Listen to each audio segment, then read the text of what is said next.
এ সমাজ ভাঙতে হবে, নতুন সমাজ গড়তে হবে ইসলামী আদর্শের ভিত্তিতে, অন্য কোন মানব রচিত তন্ত্র মন্ত্র মতাদর্শের ভিত্তিতে নয়। মানুষের রচিত মতবাদ দিয়ে সমাজ ভালো করতে গেলে আরেকটা সমস্যার উৎপন্ন হবে, সেটাই আমরা দেখেছি। সম্মানিত ভাই সব,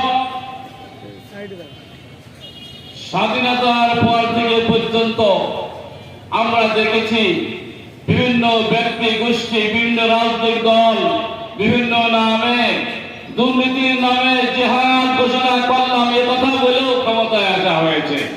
কিন্তু যারা এই ক্ষমতায় এসেছে তারাই আকণ্ঠ দুর্নীতির ভিতরে নিমজ্জিত হয়ে পড়েছে। স্বাধীনতার পরে বারবার শব্দ সাথ দেখানো হলো, মানুষের উন্নয়নের গল্প শোনানো হলো, আসলে মানুষ স্বাধীনতার স্বাদ পায় নাই।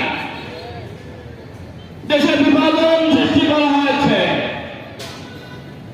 মানুষে মানুষে বিভেদ সৃষ্টি করা হয়েছে, সুবিধাবাদী শ্রেণী গড়ে উঠেছে, রাজনৈতিক দুর্বৃত্তায়ন সৃষ্টি হয়েছে দেশে।